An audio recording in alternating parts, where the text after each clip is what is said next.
Good morning, and welcome to another wonderful day in the world of chemistry. And I'm your hostess, Mrs. Robinson, and you're in Mrs. Robinson's chemistry neighborhood. Yay! Yeah, I'm sure you don't want that view of me. So we'll do that. Welcome to Unit 2 Test Review, Part 5. The most exciting part, because we're going to be calculating molarity. So, quick little update reminder, concentration of solution. Remember, concentration is a ratio of how much solute is in a solvent, and together they make a beautiful, beautiful thing called a solution. And in this case, when the solute is solid and the solvent is a liquid, the concentration usually is calculated in molarity. Molarity. And molarity is the number of moles of a solute in 1 liter of solution. Expressed as such. So,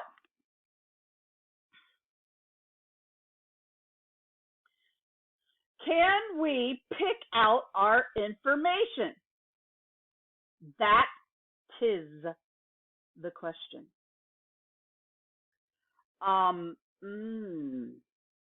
That's a really big picture of me. All right. I'm gonna write with my handy dandy super fancy document writer. I think I'm gonna go. Here we go. Got me pens. And if you actually look at the screen here, I'm just writing. Why am I writing upside down when you can't even see it? All right, so what does everything mean, right? That's what we need to know.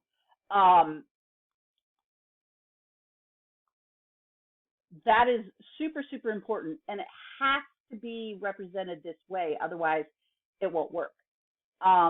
So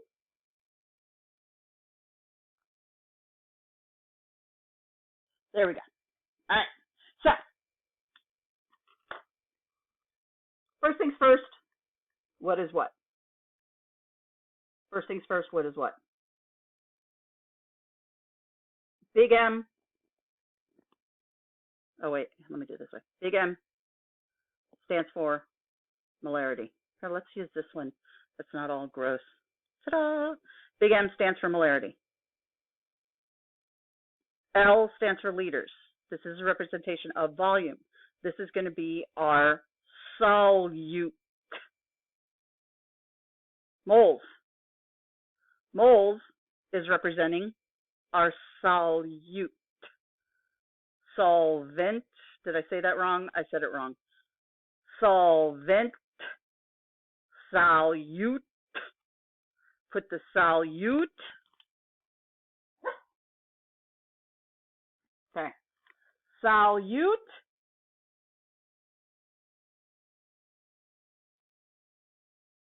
over solvent.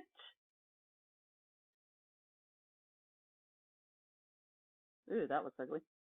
And you get concentration and molarity. Ta-da! Can we do it? Darn tootin' we can. All right. So let's go back to our lovely little problem here. So it says, how many grams? Wait a minute, there's no grams. Where's the grams?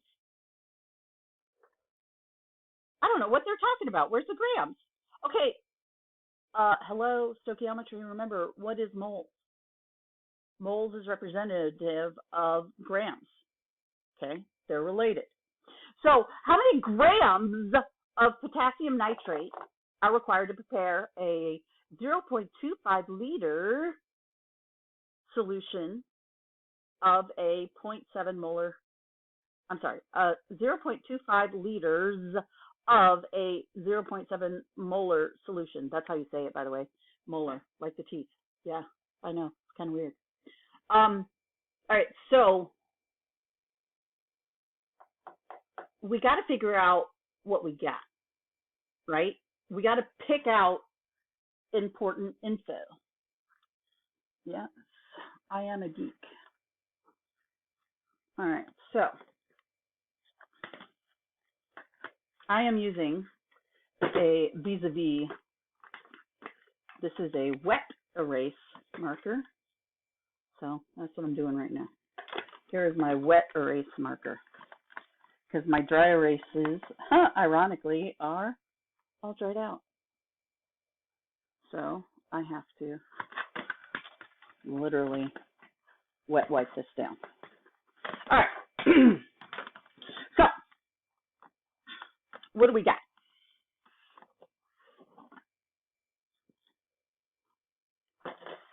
What do we got? Well, how many grams? Okay. That is the big question mark. Grams of potassium nitrate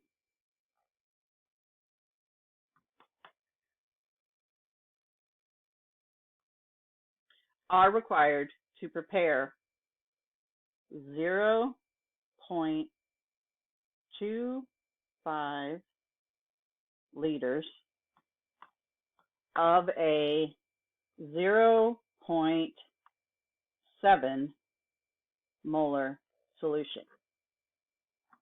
Okay? Ta-da!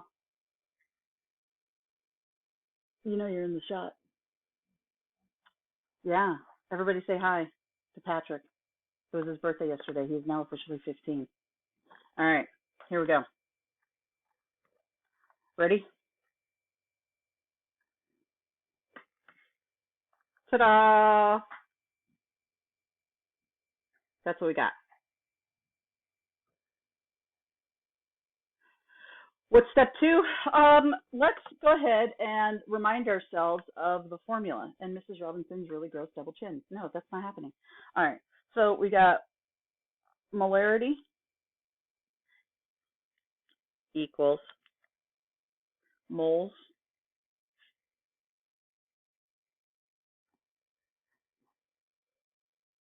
over liters.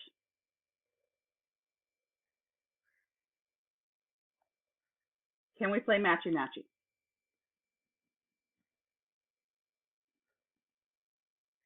Matchy-matchy is this. Oh, look. That matches.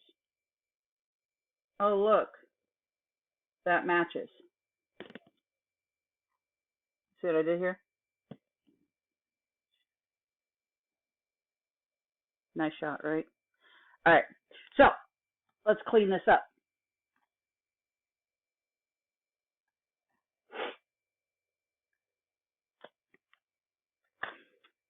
Cleaning it up.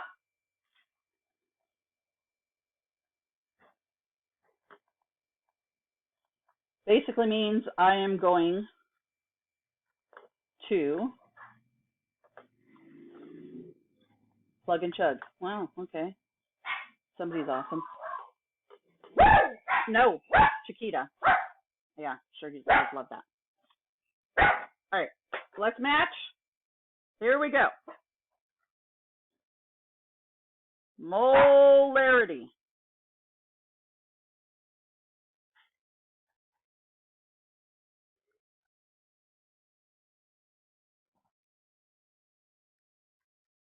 Ta-da! Okay, we might need another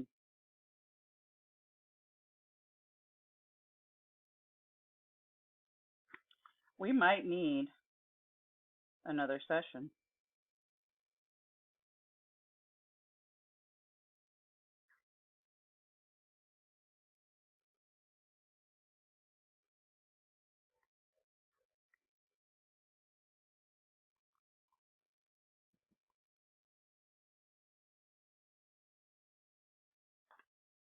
There it is, finally caught up. Ta-da!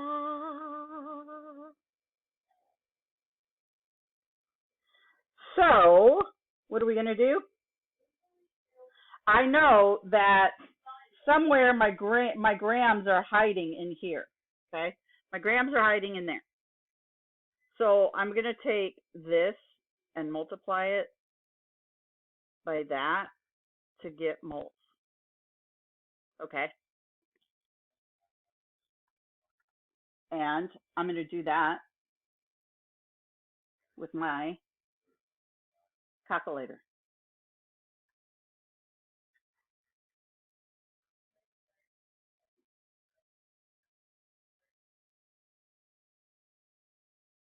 I've got 0.25 liters times 0.7 moles, and that gives me 0.175 moles.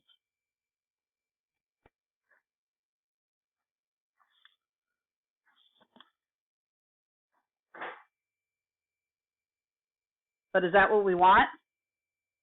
Is that what it's asking for? No. So next step is Mrs. Robinson's going to double check on her handy dandy nifty wifty cheat sheet. Make sure that I have nitrate correct as NO3. I do. And what's the next step? Periodic table time. It's periodic table time. Okay, so I'm going to do this on board. Says it can. Periodic table time says this: potassium nitrate. That is KNO3. So K, potassium.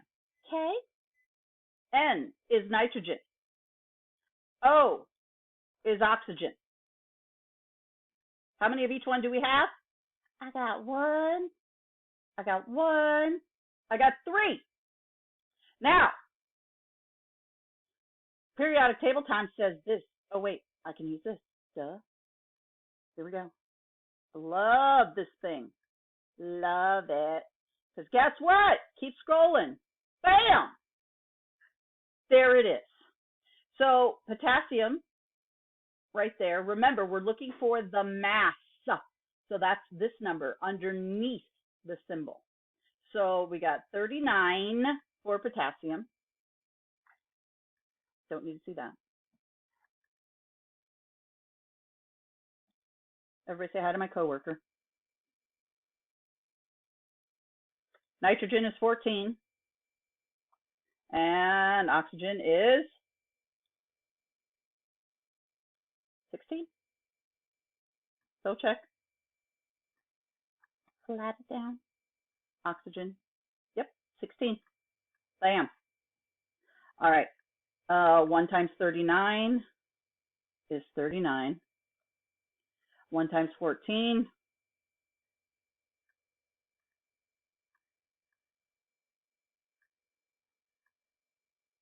is 14.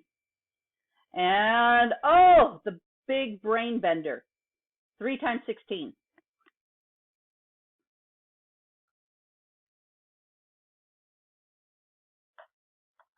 Add it together. 39 plus 14 plus 48. What do you get?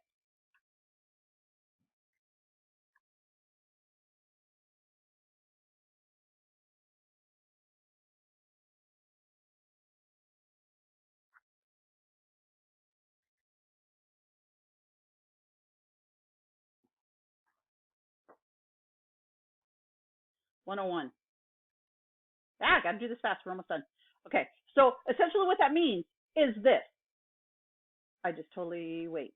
Hey, there it is. Okay, so what that actually means is 1 mole of potassium nitrate equals 101 grams.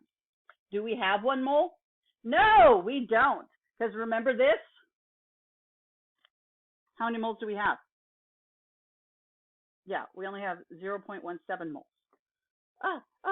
0.175 moles. We're almost done. And divide that by 101 grams. Oh, nope, excuse me. We're going from moles to grams. Multiply. and you will receive